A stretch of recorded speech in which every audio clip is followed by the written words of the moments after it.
O que fazer quando o cliente insiste em saber o preço antes da hora? Tudo bem? Tudo certo? Aqui Guilherme Nagel. Se você está assistindo essa aula, você está no módulo de venda do curso Conversão Extrema. Você está aprendendo a atrair leads, oportunidades de negócio e com esse módulo a transformar esses leads em venda, em faturamento, em dinheiro no seu caixa, no seu bolso. Se você não se conectou comigo e quer fazer isso, você pode se inscrever no meu canal lá no YouTube, Guilherme Nagel, vendedor de 8K, participar do mesmo canal também no Telegram, me ouvir no Spotify se você não achar tão cansativo, né? Ficar ouvindo esse carequinha aqui falando sobre vendas. E, obviamente, me mandar uma mensagem lá no Instagram, no nagel.guilherme, dizer assim: Guilherme, eu sou aluno do Conversão, sou mentorado do Thiago e você falou que os alunos podem mandar mensagem que você responde sem cobrar nada. Olha o compromisso que eu estou fazendo com você, certo? Vamos para cima. Esse tema é um tema interessante. Tem alguns negócios, eu expliquei aqui também, se você já assistiu outras aulas, que tem algumas vendas que você vai fazer, alguns produtos que você vende, serviços que você presta, que são vendas transacionais, com ticket bem baixo, e normalmente quando o valor é baixo, você já expõe um preço logo de cara. Essa aula ela é focada para você que faz vendas semi-complexas ou complexas, ou seja, você precisa agregar valor por meio do seu atendimento, perfeito? Vamos lá, se você vende um álcool em gel, uma garrafinha de álcool em gel, ele vai custar lá no mercado R$8. Você não precisa fazer todo um processo para entregar o preço de uma garrafinha de R$8. Agora, se você é uma fábrica de álcool em gel que invasa para outras marcas de álcool, para fechar uma parceria, é muito interessante que você faça todo um processo de geração de valor para que a sua solução, aquilo que você está oferecendo, tenha um valor percebido muito alto e faça com que o cliente possa pagar. Agora, no mundo que a gente vive, né, no mundo 4.0, conectado, as coisas acontecem muito rápido, tem alguns fatores que contribuem para que o cliente fique mais ansioso, porque ele geralmente está com pressa, né? Então, ou ele pode estar ansioso, né, com pressa, ou ele pode estar querendo só fazer uma cotação, ou ele não sentiu muito apreço por aquilo que você vende, está querendo saber o valor para descartar você rapidamente, sem ter que perder tempo na negociação. São esses três pilares. Ou ele está com muita pressa, ansiedade, aí você vai ter que educar esse cara. Ou ele quer só uma cotação, você é mais uma figurinha no baralho dele, ele vai usar você como base para fechar com o outro. Ou ele tem falta de apreço por aquilo que você vende.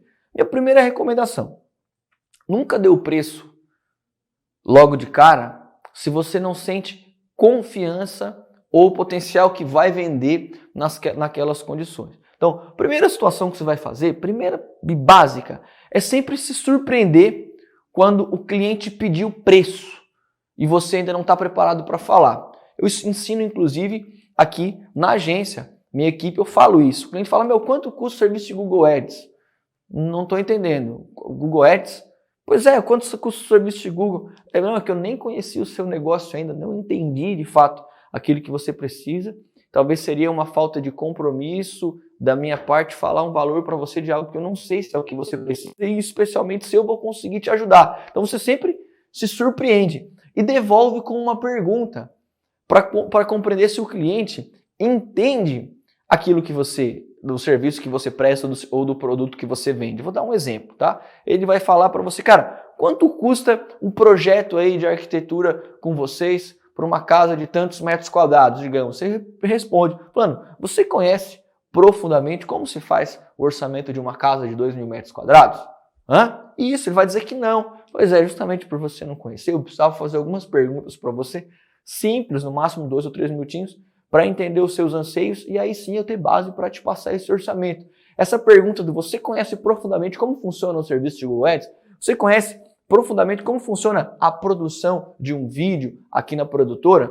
Quando você faz o você conhece profundamente sobre o tema, o assunto que você está tratando, que no caso está atrelado ao produto que você vende, ao serviço que você presta, você tem a chance, a tendência de ouvir do cliente: olha, eu não conheço tão bem. Aí você fala: beleza, é por isso que eu preciso perguntar algumas coisas. E quando você vai fazer essas perguntas, você tem que fazer perguntas abertas. Normalmente as perguntas abertas, elas começam por o que, como, onde, me conta mais sobre isso, Me explica mais sobre isso. Então o cliente vem para você e, cara, quanto custa um projeto para fazer com você para uma casa de 500 metros quadrados? Vou dar um exemplo aqui, né? Vou tomar um exemplo aleatório. Você sabe como funciona profundamente, né, a avaliação para passar um orçamento de uma casa de 500 metros quadrados? Eu não conheço, mas beleza, mas por isso, então você me conta um pouquinho mais dos seus anseios, como que você pretende fazer essa casa?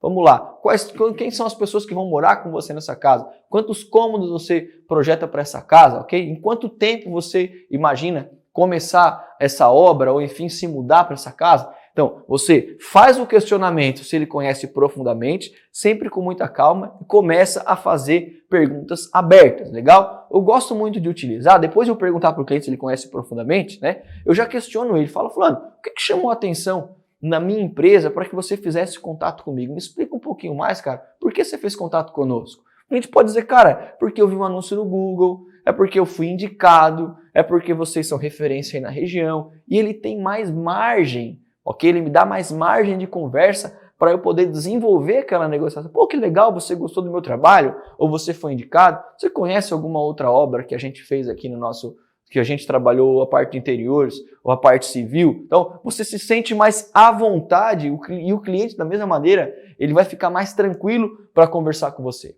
Porque a ideia é você nunca passar o preço logo de cara e sempre explicar o porquê disso, ok? Quando você fala o seguinte, se eu passar para você o preço logo de cara, se você explicar isso para o cliente, você tem que dizer para ele, cara, que o teu medo é simplesmente falar o preço para ele sem conseguir gerar o valor necessário ou explicar tudo o que ele merece saber. Então você é responsável com o dinheiro dele. Eu poderia até te passar um valor aleatório aqui, mas provavelmente esse valor ele não iria se encaixar com a sua necessidade. A gente correria um seríssimo risco de eu perder o seu tempo te dando uma informação errada, ok? O meu medo é dar um preço sem ter a certeza que eu posso te ajudar. Eu gosto muito desse argumento. Meu medo é te passar um preço aqui logo de cara, porque você está na correria, sem ter a certeza que eu posso te ajudar. Eu não faço isso com qualquer cliente, eu não quero só trocar dinheiro, eu quero ter a certeza que eu posso ser um agente de transformação no seu negócio. Agora, caso o cliente insista, depois que você perguntou se ele conhece profundamente o seu negócio, caso ele insista, depois você perguntou do que chamou a atenção na sua empresa para que ele viesse conversar com você, caso ele insista, mesmo você fazendo perguntas abertas, o que, como, me fale mais sobre isso, me explique mais sobre isso, caso ele insista, se você ainda comente que o seu medo, né, é dar uma informação errada ou não ter a garantia que pode ajudar ele falando o preço aleatório, se ele insistir mesmo, fale sempre sobre os extremos. Os extremos é a parte mais segura para você. Vou te dar um exemplo, né? Aqui na Blue, não vou usar aqui o Flipchart, mas acho que não tem necessidade. A gente tem escalas de investimento de acordo com os créditos que os nossos clientes investem nas mídias, tipo no Google, no Facebook, Instagram, YouTube e tal. Então eu posso ter um cliente que ele me paga R$1.000, R$1.200, R$1.197 por mês, a taxa mínima, como eu posso ter um cliente que me paga R$50 mil por mês, de acordo com o investimento que ele faz. Então se ele me fala, mas só quero saber quanto custa o Google Ads.